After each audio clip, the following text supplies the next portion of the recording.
15వ అధ్యాయము పురుషోత్తమ ప్రాప్తియోగము. పరమేశ్వర తత్వమును తెలుసుకొనుట ఎలా? శ్రీకృష్ణ భగవానుడు ఇలా చెప్పెను.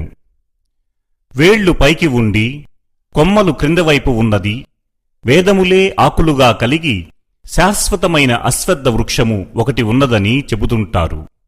ఆ వృక్షము గురించి తెలిసినవాడు నిజముగా వేదములను ఎరిగినవాడు. ఆ వృక్షమును త్రిగుణములు అనెడి జలములు తడుపుచుండును. అలా పెరిగిన కొమ్మలు క్రిందకి పైకి వ్యాపించును. చిగురాకులు విషయభోగములు. ఈ వృక్షమునకు క్రిందికి పోవు వేళ్లు మానవ సమాజం యొక్క మంచి పనులతో బంధించబడుచుండును. ఈ వృక్షమును బాగా పరిశీలించినప్పటికీ నిజమైన రూపము లభించదు. ఎందుకంటే అది ఎక్కడ ప్రారంభమగునో ఎక్కడ అంతమగునో ఎవరూ గ్రహించలేరు. కాని దృఢనిశ్చయముతో వైరాగ్యమనే అస్త్రముతో ఆ వేళ్లను ఛేదించిన అనంతరము ఎక్కడికి చేరుకుంటే మళ్లీ తిరిగిరారో అట్టి పరమేశ్వర తత్వమును చేరుకుంటారు. అనాది కాలము నుండి ఎవని వలన సర్వమును ఆరంభమైనదో, ఎవరి వలన సర్వము వ్యాపించెనో ఆ పరమేశ్వరుడిని శరణు పొందవలెను. దురభిమానము, మోహము, ఆసక్తిని, దోషములను జయించినవారు, శాశ్వత తత్వమును తెలుసుకున్నవారు మరియు సుఖ దుఃఖమనే ద్వంద్వాల నుండి విముక్తులైన జ్ఞానులు ఆ పరమపదమును చేరుదురు. స్వయం ప్రకాశవంతమైన నా పరంధామమును సూర్యుడు కాని, చంద్రుడు కాని, అగ్ని కాని ప్రకాశింపచేయలేవు.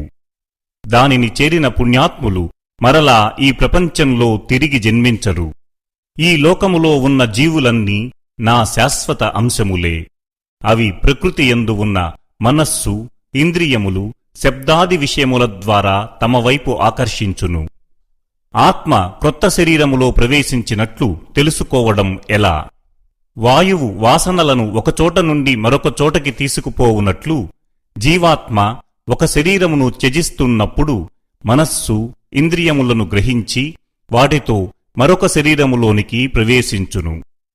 ఈ జీవుడు మరొక శరీరము గ్రహించి మనస్సుతో కూడిన చెవి, కన్ను, జిహ్వ, నాసిక, స్పర్శశక్తిని పొందును. వాటి ద్వారా శబ్దాది విషయములను అనుభవించును. జీవాత్మ పాత శరీరము త్యజించి కొత్త శరీరంలోకి ప్రవేశించినప్పుడు, భోగాలను అనుభవించినప్పుడు అజ్ఞానులు తెలుసుకోలేరు. కాని జ్ఞానులు తమ జ్ఞాననేత్రముల ద్వారా వాటన్నింటినీ చక్కగా తెలుసుకొనగలరు. ఆధ్యాత్మిక సాధనయందు నిమగ్నులై ఆత్మసాక్షాత్కారమునందు ప్రయత్నశీలురైన యోగులు వీటన్నింటినీ తెలుసుకొనగలరు. కాని అంతఃకరణ శుద్ధిలేని అజ్ఞానులు ఎంత ప్రయత్నించినప్పటికీ ఈ ఆత్మను తెలుసుకొనలేరు. మానవ శరీరంలో భగవంతుడు ఎక్కడ ఉంటాడు? ఈ సమస్త జగత్తును ప్రకాశింపచేయు సూర్య, చంద్ర, అగ్ని తేజస్సు నా నుండియే ఉత్పన్నమగుచున్నది. మరియు ప్రతి గ్రహమునందును నేను ప్రవేశింతును. నా శక్తి చేత అవి తమ కక్షయందు తిరుగుచున్నవి. నేను చంద్రుడినై ఔషధులన్నింటికీ జీవరసమును సమకూరుస్తున్నాను. నేను జీవుల యొక్క శరీరముల యందు జఠరాగ్నిగా ఉండి 4 విధములైన ఆహారములను జీర్ణము చేయుచున్నాను. నేను ప్రతి ప్రాణి యొక్క హృదయములో ఉంటాను. నా నుండియే స్మృతి, జ్ఞానము, సంశయములు కలుగును. వేదముల ద్వారా తెలుసుకొనదగిన వాడను నేనే. వేదాంతకర్తను, వేదములను తెలిసినవాడను నేనే. జీవులు ఎన్ని రకాలు? ఈ లోకములో నశ్వరుడు, అనశ్వరుడు అనే 2 రకాల జీవులు కలరు. భౌతిక ప్రపంచమున ప్రతి జీవియూ నాశనం అవుతుంది, అంటే నశ్వరమే. ఆధ్యాత్మిక ప్రపంచమున ప్రతిజీవి నాశరహితుడు. ఈ ఇద్దరికంటే శ్రేష్ఠుడైన పురుషుడు వేరొకడు కలడు. అతడే ముల్లోకముల యందును ప్రవేశించి పోషిస్తున్న పరమేశ్వరుడు. ఎలాగంటే నశ్వరమైన దానికంటే, అనశ్వరమైన దానికంటే నేను అతీతుడను. నాశరహితమైన జీవాత్మ కంటే ఉత్తముడు అగుటచేత నేను లోకమునందును వేదముల యందును పురుషోత్తమునిగా ప్రసిద్ధికెక్కితిని.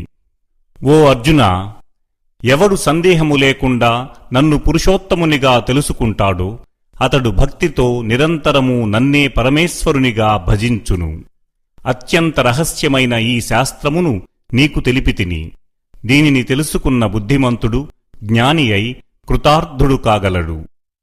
ఈ విధంగా ఉపనిషత్తు, బ్రహ్మ విద్య, యోగశాస్త్రము, శ్రీకృష్ణార్జున సంవాదము అయిన శ్రీమద్భగవద్గీత యందు పురుషోత్తమ ప్రాప్తియోగము అనే 15వ అధ్యాయము సమాప్తం.